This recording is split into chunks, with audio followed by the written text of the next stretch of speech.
Hello students, आत्तापर्यंत आपण useful bacteria बघितले. कोणकोणते? आपण लॅक्टोबॅसिलस बघितलं, रायझोबियम बघितलं आणि नंतर बघितलं ईस्ट. बरोबर आहे.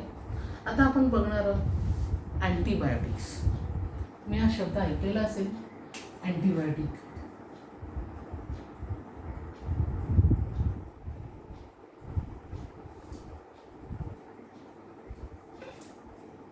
ऐकले का नाही? ऐकलेलं आहे. बरोबर आहे. म्हणजे अँटीबायोटिक एक असं औषध आहे की त्याच्यामुळे रोग बरा होतो, हे तुम्हालाही माहिती आहे. मला अँटीबायोटिकची नावही माहिती आहेत. बरोबर आहे. आता ॲक्च्युली अँटीबायोटिक म्हणजे काय, तर carbon compound can be obtained from the bacteria, the bacteria or the fungus for destroying or the preventing the harmful these microorganisms are called as an antibiotics. म्हणजे कार्बन कंपाऊंड हा आपल्याला कोणापासून मिळतो? काही bacteria आणि fungus आहे त्याच्यापासून आपल्याला एक कार्बन कंपाऊंड असा मिळतो की ज्याचा आपण वापर आपल्याला जे हार्मफुल बॅक्टेरिया आहेत ते मारण्यासाठी आपण त्याचा वापर करतो. त्यालाच आपण काय म्हणतो? Antibiotics. Means the carbon compound obtained from the some bacteria or the fungus which is used to preventing or the destroying the growth of the harmful micro organisms. त्याला म्हटलं जातं अँटीबायोटिक असं म्हटलं जातं. आता हे जे अँटीबायोटिक आहे which is a discovered in the 20th century. आता and Wien it can be discovered in the 20th century there is a lot of revolution in the medicines. म्हणजे मेडिसिन क्षेत्रामध्ये, म्हणजे खास करून मेडिकल क्षेत्रामध्ये बरंचसं रिव्होल्युशन घडून आलेलं आहे असं म्हटलं जातं. आता कसं काय, तर तुम्हाला माहिती आहे की तुम्हाला क्षय हा रोग म्हणतो, ज्याला आपण इंग्लिशमध्ये ट्युबरक्युलोसिस असं म्हटलं जातं. बरोबर आहे. तर this tuberculosis is almostly eradicated from over the countries. म्हणजे आजकाल हा जो ट्युबरक्युलोसिस हा जो रोग आहे हा पूर्णपणे नष्ट झाला आहे. पूर्वी ट्युबरक्युलोसिस झाली की लोक मरायची, परंतु आता ह्या अँटीबायोटिकमुळे काय झालेलं आहे की हा रोग पूर्णपणे नष्ट होत चाललेला आहे. आता हा जो अँटीबायोटिक्स आहे which is acts against the bacteria, also it can be destroy some protozoas. आता some antibiotic useful against the wide variety of the bacteria, so they are called as a broad spectrum antibiotics. म्हणजे अँटीबायोटिकचे दोन type आहेत, broad spectrum antibiotic आणि narrow spectrum antibiotics.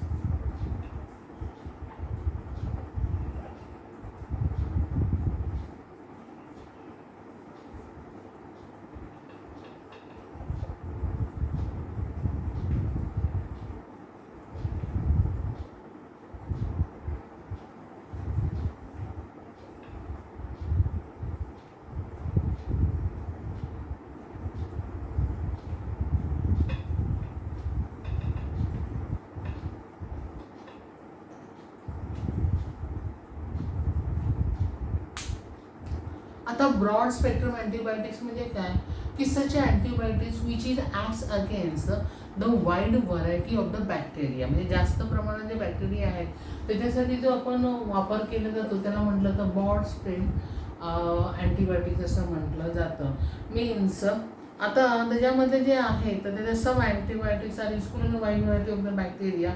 आता हे कोणकोणते आहेत तर त्याचं नाव आहे अँटीसिलिन आहे, अँटीऑक्सिस आहे, टेट्रासायक्लिन आहे. त्याला म्हटलं जातं broad spectrum antibiotics.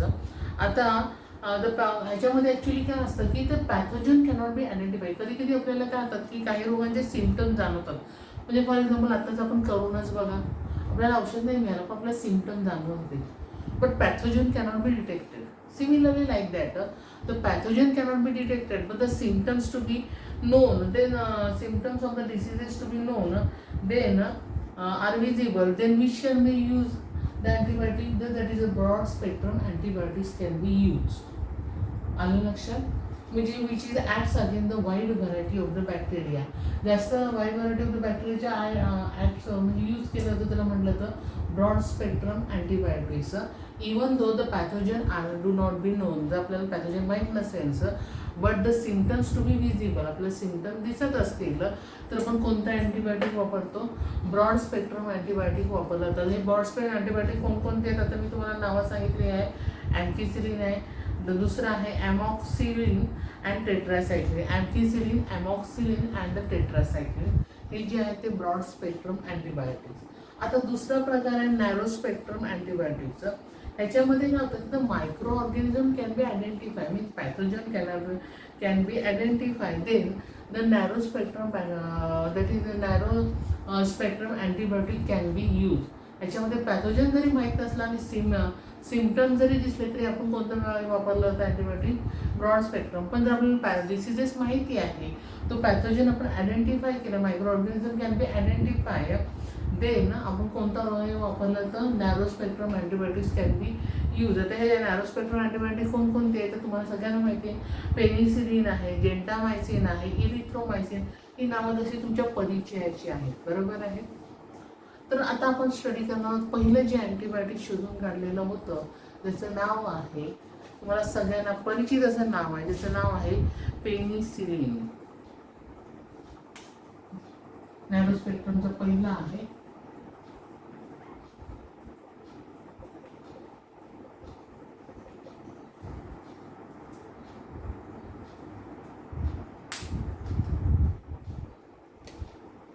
it is a group of the antibiotics. It is obtained from the fungus. And who can be discovered? This can be discovered by Dr. Alexander Fleming. And Dr. Alexander Fleming हे penicillin नावाचं पहिलं antibiotic find out केलं. आता तुम्ही म्हणाल कसं काय तर he was a professor in the Saint Mary hospital. बरोबर आहे. And he culture the large variety of the bacteria. म्हणजे त्यांनी बऱ्याचशा बॅक्टेरियांची म्हणजे हे केले वाढचा अभ्यास करत होते. त्यावेळी तिला 3 सप्टेंबर 2028 मध्ये जेव्हा त्यांनी स्टेफॅलोकोकस कल्चर केलं त्यावेळी त्याला असं ऑब्झर्व आलं की त्या पेट्री डिशमध्ये ती फंगसची कॉलनी तयार झालेली आहे but it was a clean. तिथे काही असे डिसिजेस त्याला आढळून आले नाहीत. मग जेव्हा त्याला असं लक्षात आलं की त्या कॉलनीच्या आजूबाजूची जी बॅक्टेरियाची कॉलनी जी आहे बॅक्टेरिया आहे विच इज अ डिस्ट्रॉय.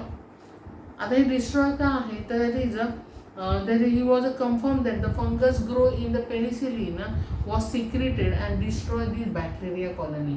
म्हणजे जेव्हा स्टेफॅलोकोकस त्यांनी जे डेव्हलप केलं होतं ते त्याला असं असतं की पेट्री डिशच्या भोवतीची सगळी घाण आहे म्हणजे जे डिसीजेस आहे ते डिस्ट्रॉय झालेले दिसले. मग हे डिस्ट्रॉय का झाले तर त्याचं फंगस जे होतं पेनिसिलिन नावाचं ते पेनिसिलिन नावाचं एक म्हणजे सिक्रेट एक हे केलं होतं रसायन की ज्याच्यामुळे ते micro organism destroy harmful micro organism destroy झालेले त्यांना दिसले. आणि मग त्याने त्याच वेळेला ॲक्सिडेंटली एक त्याने नवीन पहिलं अँटीबायोटिक शोधून काढलं ज्याचं नाव आहे पेनिसिलिन असं म्हटलं जातं. Mean it is a group of the antibiotics which is obtained from the fungus. आता हे penicillin can be use to controlling the infection causes by the bacteria. Means it is use to controlling the infection म्हणजे जे आपल्याला infection होतं ते control करण्यासाठी आपण काय वापरतो पेनिसिलिन यूज केलं. लाईक कोणकोणते इन्फेक्शन स्टेफॅलोकोकाय क्लोस्ट्रेडियम. आता हे जे medicine of the penicillin which is a treat against the bacterial infection of the nose, ear, nose and the throat as well as the diseases like the pneumonia.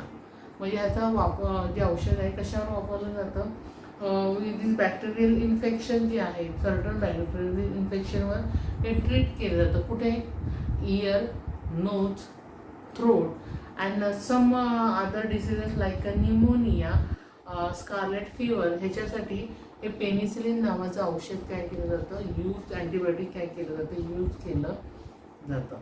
मला लक्षात तुम्हाला लक्षात आलं असेलच. आता हे जे आहे मी तुम्हाला सांगितलं होतं की जे अँटीबायोटिक जे आहे आता पान नंबर 91 वर जे आहे ते इन्स्टिट्यूशन वर्क खाली जे दिलेलं आहे ते अभ्यासक्रमामधून वगळलेलं आहे. त्याचप्रमाणे कॉशन जे दिलेलं आहे प्रिकॉशन जे आहे तो हे टॉपिक अभ्यासक्रमामधून वगळलेला आहे.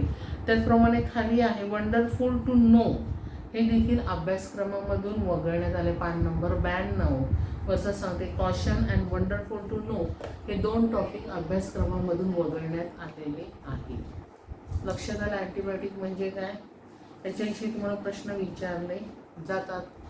नंतर तुम्हाला समजलं असेल. थँक्यू.